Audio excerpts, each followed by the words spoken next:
ដំណឹងពិសេសសម្រាប់បងប្អូនដែលគាត់មានបំណងចង់ទៅរៀនបន្តថ្នាក់អនុបណ្ឌិតនៅប្រទេសកាណាដាបាទ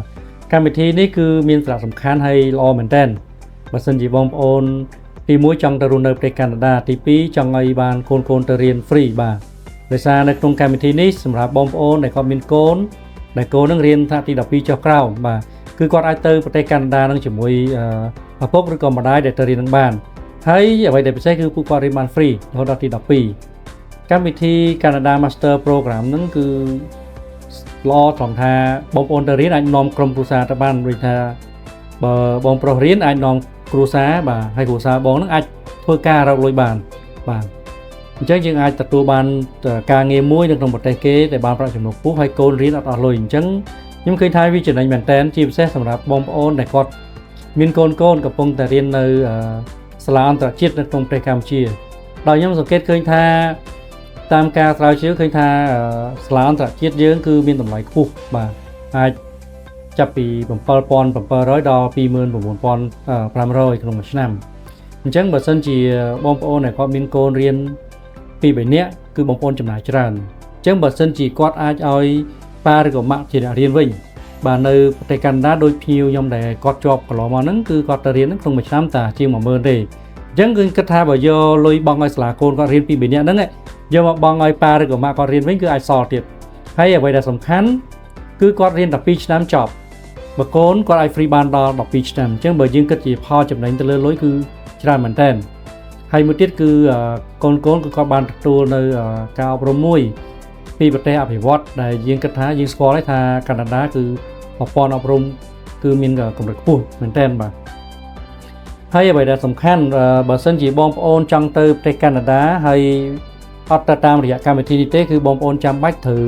មានថវិកាច្រើនត្រូវចំណាយលុយច្រើនបាទទៅធ្វើអាជីវកម្មទៅអីគឺត្រូវការមានទុនច្រើនហើយនេះល្អមែនតើដោយសារអីមួយទៀតនៅពេលដែលបងប្អូនរៀនចប់ Master បងប្អូនអាចទទួលបាន Work Permit 3 ឆ្នាំបាទអាចធ្វើការតបាន3ឆ្នាំហើយនៅពេលដែលបងប្អូនធ្វើការបាន1ឆ្នាំបងប្អូនអាចស្នើសុំសិទ្ធិរស់នៅអចិន្ត្រៃយ៍បានហៅថា Permanent Resident ហ្នឹងនៅពេលបានគឺបានទាំងគ្រួសារតែម្ដងបាទនេះគឺជាច្រកមួយ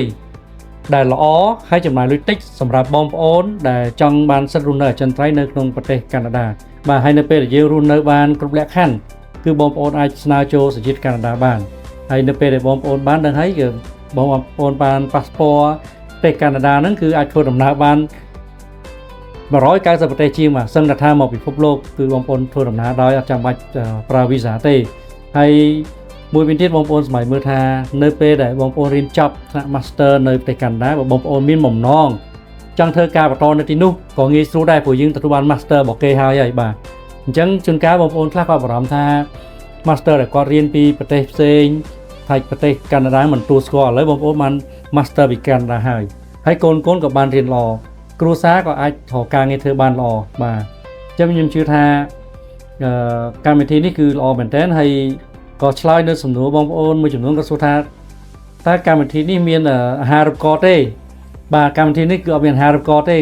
អ្វីដែលសំខាន់សម្រាប់កម្មវិធីហ្នឹងគឺយើងអាចទៅជាគ្រួសារបានហើយរៀនចប់អាចស្នើសុំសិទ្ធិរស់នៅអចិន្ត្រៃយ៍បាននេះគឺជាចំណុចសំខាន់បាទគឺយើងទៅរៀនហ្នឹងគឺបង់លុយតែម្ដងបាទគឺអត់មានជាអាហារូបករណ៍ទេអញ្ចឹងបើសិនជាបងប្អូនចាប់អារម្មណ៍ឬក៏មានសំណួរអាចសួរមកខ្ញុំផ្ទាល់បានគេឡោះថាក្នុងវីដេអូនេះខ្ញុំបកស្រាយមិនបានខ្វះបាយអាចតទៅមកខ្ញុំបាទផ្ទាល់ដើម្បីពិសាលម្អិតបាទសូមអរគុណ